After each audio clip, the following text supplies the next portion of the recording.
Hello बच्चों, let's see this question. If A0, A1, A2 and so on An is an arithmetic progression of positive integers, then to evaluate C0 by A0 plus minus, C1 by A1 plus C2 by A2 plus minus and up to n plus 1 terms, we integrate both the sides of sigma r equal to 0 to n cr x to the power r equal to 1 plus x to the power n. After multiplying by x to the power r for an appropriate value of r. Now, c naught by 3 plus c1 by 4 and up to n plus 1 terms equal. Option A 2 to the power n plus 1 upon n plus 3. Option B 2 to the power n plus 1 minus 2 to the power n upon n plus 4. Option C 2 to the power n upon n plus 2 और option D none of this. तो बच्चों इस question में हमसे बोला जा रहा है कि हमें इस expression c naught by 3 plus C one by 4 and up to n plus 1 terms इसकी वैल्यू फाइंड आउट करनी है और इसके लिए जो प्रोसीजर है वो हमें यहाँ पर समझाया हुआ है. तो इस क्वेश्चन पे प्रोसीड करने से पहले हम इससे रिलेटेड हमारा की कंसेप्ट देख लेते हैं.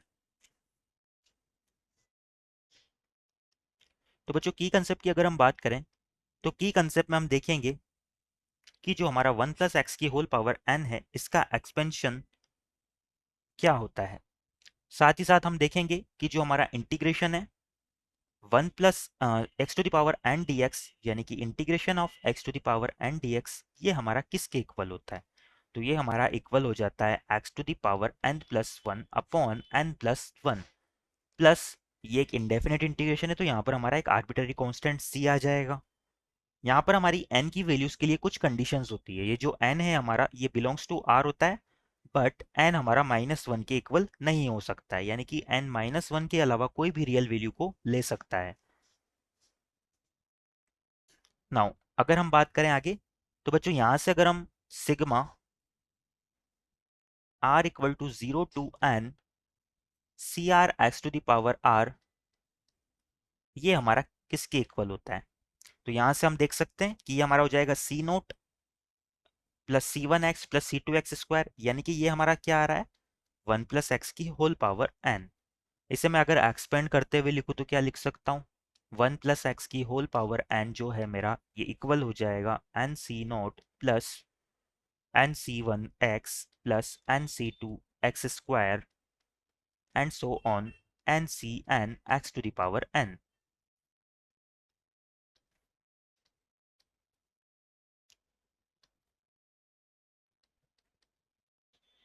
नाउ यहाँ से इसे आगे कैलकुलेट करने के लिए हम क्या करते हैं इस पूरे एक्सप्रेशन के दोनों साइड हम एक्स स्क्वायर से मल्टीप्लाई कर देते हैं.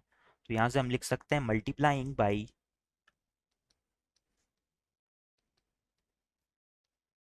X square both sides.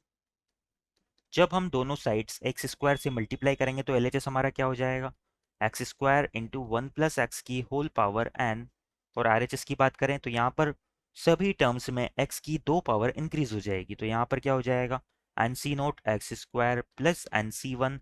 यहाँ पर x ऑलरेडी है एक्स स्क्वायर से मल्टीप्लाई करेंगे तो ये हो जाएगा एक्स क्यूब प्लस यहाँ पर हो जाएगा n C two x to the power 4 and so on n C n x to the power यहाँ पर क्या हो जाएगा n प्लस 2. सभी में x की दो पावर यहाँ पर इंक्रीज हो गई आरएचएस में. इसे हम इक्वेशन 1 नाम दे देते हैं.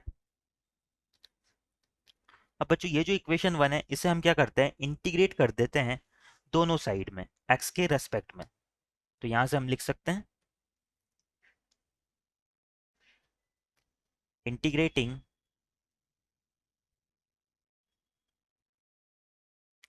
इक्वेशन 1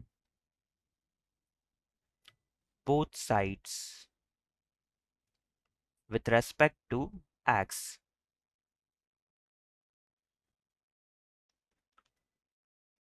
जब हम x के रेस्पेक्ट में दोनों साइड इंटीग्रेशन करते हैं तो यहाँ पर हमारा LHS तो क्या हो जाएगा integration x square into 1 plus x square d x.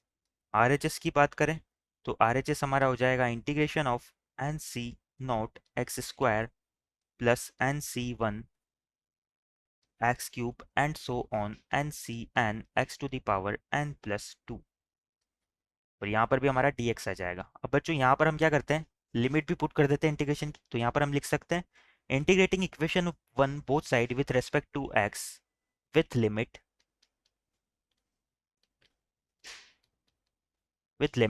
0 to 1। तो यहाँ पर मैं 0 to 1 लिमिट अप्लाई कर देता हूँ। नाउ इस इंटीग्रेशन को हम आगे सोल्व करते हैं। तो सबसे पहले हम एलएचएस को एज इट इज रखते हुए आरएचएस को सिंप्लीफाई करते हैं। तो एलएचएस तो हमारा हो जाएगा 0 to 1 x square 1 + x² dx। RHS की बात करें तो इसे इंटीग्रेट करना सिंपल है। यहाँ पर एक्स स्क्वायर का इंटीग्रेशन क्या हो जाएगा, x³ / 3। अभी अभी हमने की कंसेप्ट में देखा था, ये सारे इंटीग्रेशन हमारे x⁴ की ही फॉर्म में है।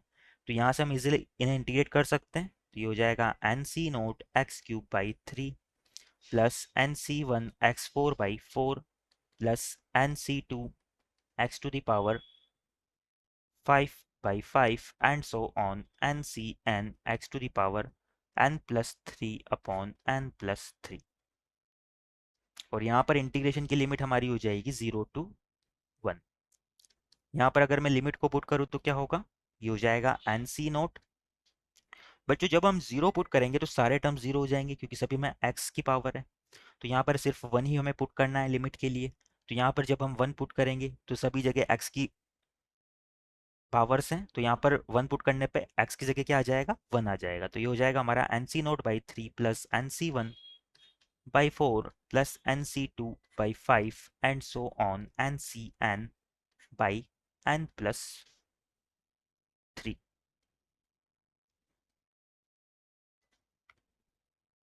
अगर यहाँ से हम LHS की बात करें तो LHS तो हमारा एज इट इज आ जाएगा integration of 0 to 1 x² into 1 + x² dx। Now इस पूरी इक्वेशन को मैं क्या नाम दे देता हूँ, इक्वेशन 2 नाम दे देते हैं। इक्वेशन 1 हमने पहले ही मान ली थी।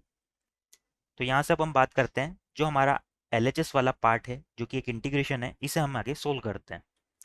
नाउ लेट जो मेरा इंटीग्रेशन है LHS वाला, इसे मैं आई के इक्वल मान लेता हूँ। तो ये हो जाएगा हमारा I is equal to integration 0 to 1 x² into 1 + x⁴n dx। यही हमारा इंटीग्रेशन है।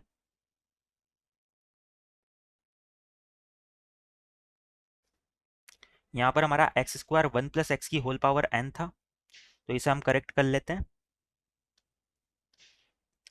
यहाँ पर 1 + x⁴n आ जाएगा।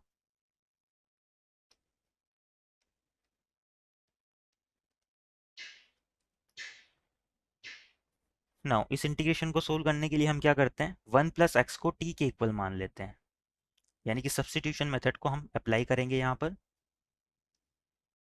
Put 1 + x = t। तो यहाँ से मेरी x की वैल्यू क्या आ जाएगी, t-1। अगर x की वैल्यू मेरी t-1 है, अगर मैं दोनों साइड डिफरेंशिएशन करूँ तो dx मेरा किसके इक्वल आ जाएगा, dt के इक्वल आ जाएगा। इन वैल्यूज को हम इस इंटीग्रेशन में रिप्लेस कर देते हैं। तो यहाँ से हमारा इंटीग्रेशन क्या हो जाएगा, i is equal to integration. Now limit की अगर बात करें तो जब x 0 है मेरा तो t की वैल्यू क्या हो जाएगी, 1 हो जाएगी, यानी कि लोअर लिमिट तो 1 हो जाएगी। यहाँ पर अपर लिमिट है 1 के इक्वल, यानी कि अगर x की वैल्यू 1 होगी तो t की वैल्यू क्या आ जाएगी, 1 + 1 2, यानी कि इसकी अपर लिमिट 2 के इक्वल हो जाएगी। तो 1 से 2 में हमें इंटीग्रेट करना है। यहाँ पर x की जगह हमारा क्या आ जाएगा, t-1। तो t-1 का होल स्क्वायर इंटू 1 + x की जगह आ जाएगा t, तो ये हो जाएगा t⁴n, और dx की जगह हो जाएगा dt। इसे सिंप्लीफाई करें अगर तो यहाँ से हमारा आ जाएगा i is equal to integration 1 to 2। मैं इस होल स्क्वायर को एक्सपेंड कर लेता हूँ और t⁴n से मल्टीप्लाई भी कर देता हूँ। तो यहाँ से क्या होगा, t² इंटू t⁴n। तो ये हो जाएगा t⁴n+2 -2t इंटू t⁴n। तो ये हो जाएगा -2t⁴n+1। और यहाँ पर बनेगा 1 इंटू t⁴n। तो ये हो जाएगा t⁴n dt। नाउ हम इन्हें इजीली इंटीग्रेट कर सकते हैं। इन्हें इंटीग्रेशन करते हैं तो क्या होगा, t⁴n+2 का हो जाएगा t⁴n+3/n+3 माइनस यहाँ पर हो जाएगा t⁴n+1 का t⁴n+2/n+2, और t to the power n के लिए क्या हो जाएगा, t to the power n plus one upon n plus one. यहाँ पर इंटीग्रेशन की लिमिट हमारी 1 से लेकर 2 तक हो जाएगी। नाउ हमारी लिमिट्स को पुट करके हम इस इंटीग्रेशन को आगे सिंप्लीफाई कर लेते हैं। तो यहाँ से जब हम लिमिट पुट करेंगे तो क्या होगा, अपर लिमिट को पहले पुट करते हैं तो ये हो जाएगा two to the power n plus three upon n plus three minus two to the power n plus two to the power n plus two यहाँ पर बनेगा, और यहाँ पर एक पावर ऑलरेडी है टू, तो ये हो जाएगा two to the power n plus three upon n plus to.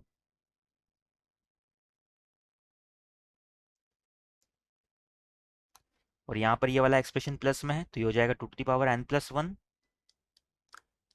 Upon n plus one.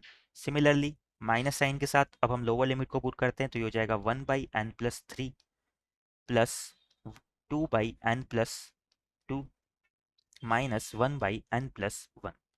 इसे सिंप्लीफाई कर लेते हैं तो यहाँ से हमारा ये किसके इक्वल आ जाएगा, I is equal to to the power n plus one upon n plus one. इस वाले टर्म को मैंने पहले लिख दिया है। इन दोनों को अगर हम सिंप्लीफाई करें तो क्या होगा, तो यहाँ से two to the power n plus three common आएगा, और जब इन दोनों को एलसीएम लेंगे तो ये बनेगा हमारा minus two to the power n plus three upon n plus two into n plus three. Now इन जो लास्ट के थ्री टर्म्स है इन्हें भी हम सिंप्लीफाई कर लेते हैं। तो बच्चों यहाँ से अगर हम बात करें तो इन दोनों में अगर हम एलसीएम लेंगे तो ये बनेगा two n plus two minus n minus two, तो ये हमारा बन जाएगा n upon n plus two into n plus one. तो यहाँ पर हम लिख देंगे n upon n plus two into n plus one, और लास्ट में हमारा क्या बच जाएगा, ये एन प्लस थ्री वाला टर्म बच रहा है तो ये हो जाएगा one by n plus three. Now इससे हम बात करें तो ये इंटीग्रेशन हमारा इक्वेशन टू से किसके इक्वल आया था, तो यहाँ से हम क्लियरली देख सकते हैं कि इक्वेशन टू से ये हमारा इस पूरे एक्सप्रेशन के इक्वल था। तो यहाँ पर हम इक्वेशन टू से लिख सकते हैं कि ये जो इंटीग्रेशन है हमारा इक्वल आएगा n C note by three plus n C one by four plus n C two by five and so on. और यही हमें क्वेश्चन में फाइंड आउट करना था, तो एक बार हमारे ऑप्शन देख लेते हैं हम।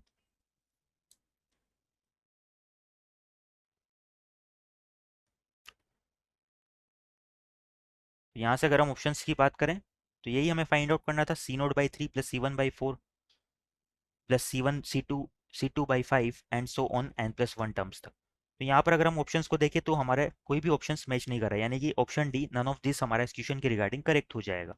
तो यहाँ से हम लिख सकते हैं our final answer is option D. Our final answer is option D which is none of this. I hope you understand it well. Best of luck.